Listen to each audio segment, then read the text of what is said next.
भारत के साथियों, नमस्कार।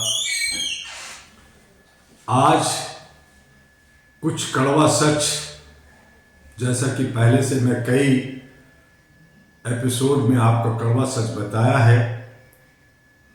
आज कड़वा सच भारत की एक खतरनाक प्लानिंग, जिससे सारी दुनिया हैरान है, जानने की जरूरत है।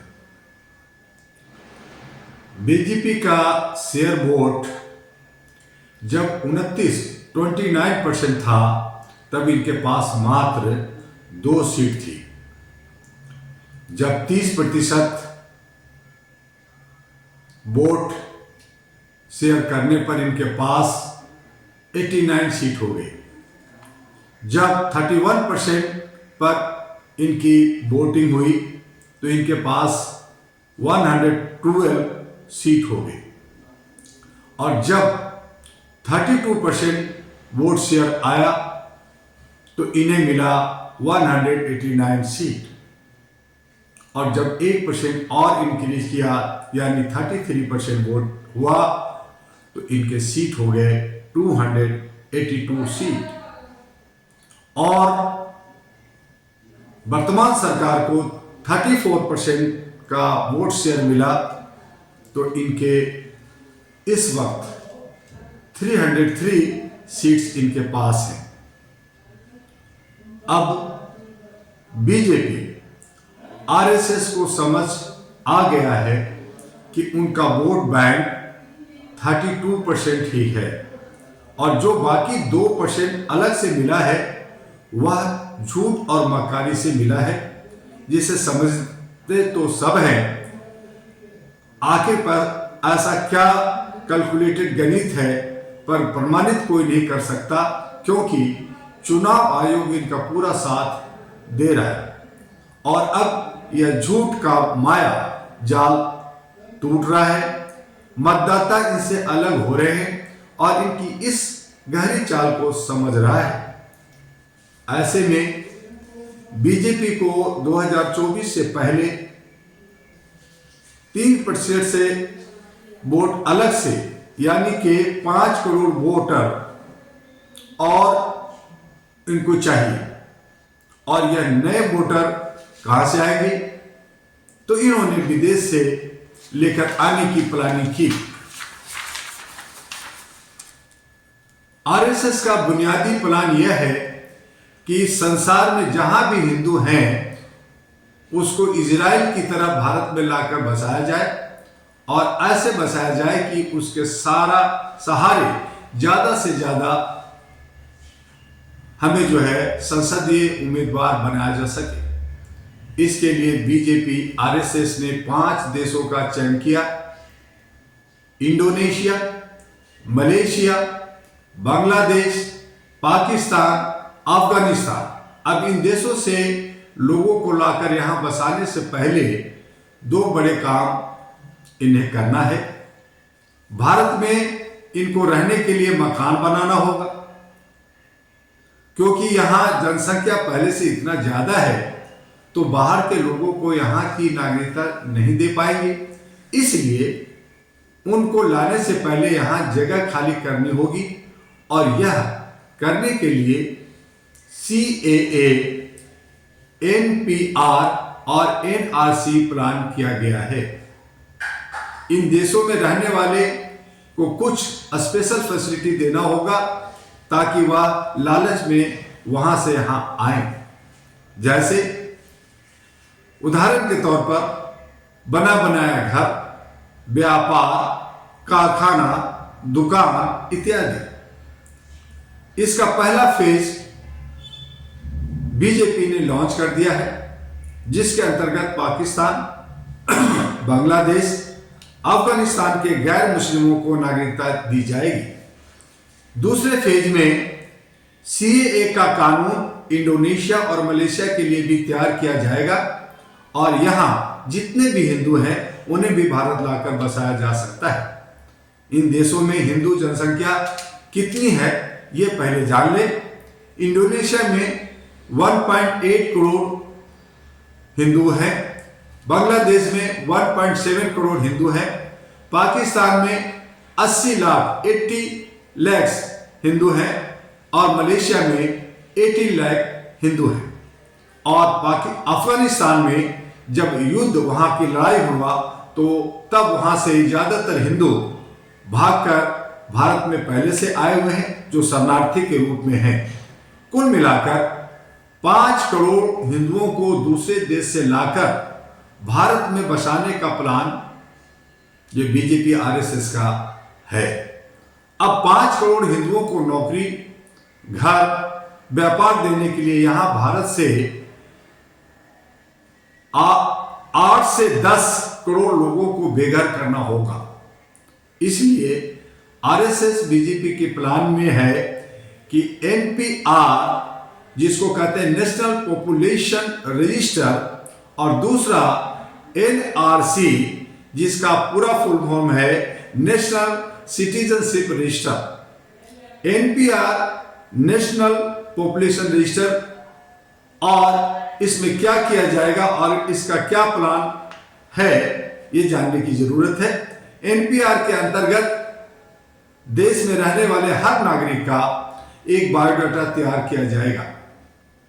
इजी है, उसके घर का पता, घर में कितने लोग हैं, वह कारोबार क्या करते हैं, घर पक्का है या कच्चा घर है, 1 फ्लोर का या 2 फ्लोर का, और फिर इस बायोडाटा को आधार से लिंक कर दिया जाएगा। इस प्रकार से सरकार को पता होगा कि किस श्रेणी का नागरिक कौन है और कहां रहता है। अब आइए, एनआरसी क्या है। NRC national register of citizenship है। इसके अंतर्गत सरकार एक कट ऑफ तारीख बताएगी और इस देश के हर नागरिक को अपनी नागरिकता उस कट ऑफ तारीख से प्रूफ करना होगा। अगर यह तारीख 1951 होगा तो हम सबको 1951 के कागजात से प्रूफ करना होगा कि हमारे बाप दादा तब से इस देश के नागरिक थे। एनआरसी के प्रोसेस से गुजरने के बाद लगभग देश के 50% से अधिक लोग अपनी नागरिकता प्रूफ नहीं कर पाएंगे। इसलिए सीएए लाया गया ताकि इस देश के गैर मुस्लिम में जिसे सरकार चाहे उसको बचाया जा सके और उन्हें चोर दरवाजे से नागरिकता दी जा सके।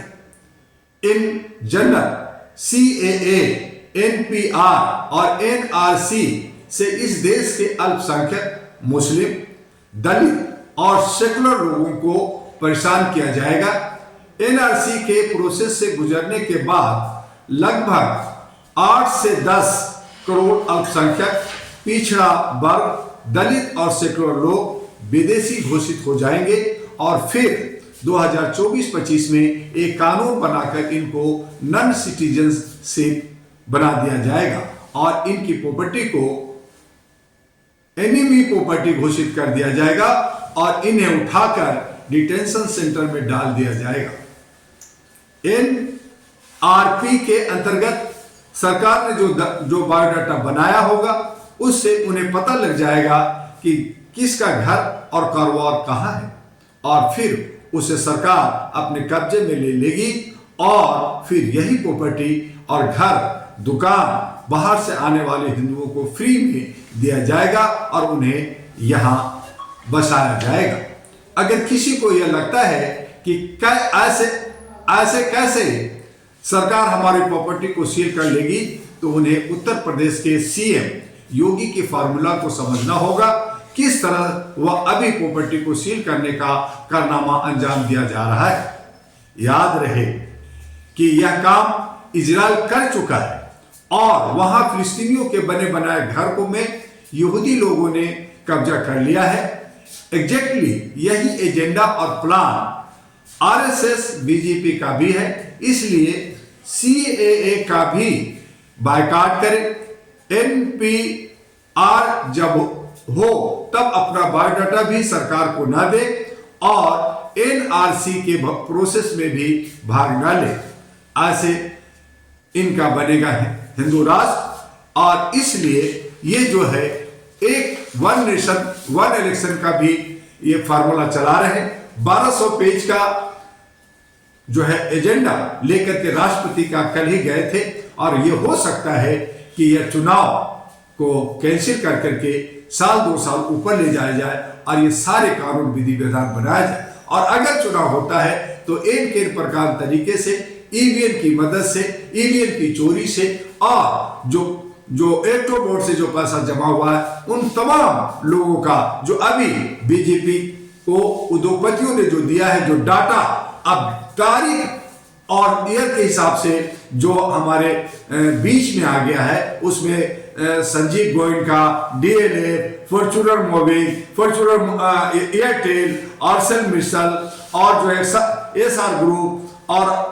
आधार पुना वाले एयरटेल और जीएमआर, इन लोगों ने 4500 से ज्यादा करोड़ पैसे बीजेपी को दिया। ये बात खुल के आ गई है, कब दिया ये भी खुल के आ गई है। और बहुत सारे जो 16,000 लाख करोड़ का ये जो इलेक्ट्रो बोर्ड से पैसा मिला है, ये सब अब खुलने वाला है। और इस तरह से अब उद्योगपति भी फंसेंगे। उद्योगपति को कितने फायदे पहुंचाएंगे, इसकी जांच का विषय हो गया है। और इसमें कहीं ना कहीं सारे पार्टी, जिन लोगों ने इलेक्ट्रो बोर्ड से पैसा लिया, जिन लोगों ने उद्योगपतियों को साथ दिया, ये सब पर्दाफाश होने वाला है। और इन्हीं शब्दों के साथ इस जो वीडियो को आप ज्यादा से ज्यादा दोस्तों में, साथियों में जानकारी लेने के लिए, समझने के लिए कि एनआरसी क्या है, सीएए क्या है, एनआरपी क्या है, इसे समझिए और उसके हिसाब से सरकार की मंशा क्या है इसे समझिए। आप किसे वोट देंगे, किसे वोट देना चाहते हैं, ये भी आपको ही निर्णय करना है। और इसके लिए कि इन तमाम चीजों को पर्दाफाश करने के लिए, एक नया आपको हक अधिकार देने के लिए, आर्थिक आजादी देने के लिए, आपको सामाजिक भागीदारी देने के लिए अहरा नेशनल पार्टी बनी। और अहरा नेशनल पार्टी का चकला बेलन चपाती रोलर चुनाव चिन्ह, उस पे आप ध्यान देंगे और आप अहरा नेशनल पार्टी के साथ जुड़िए और देश के संविधान को बचाइए। बस आज इतना ही, फिर कड़वा सच लेकर के हम जल्द आएंगे। आपका डॉक्टर दुआ, अहरा एनपी का राष्ट्रीय अध्यक्ष। जय हिंद, जय भारत।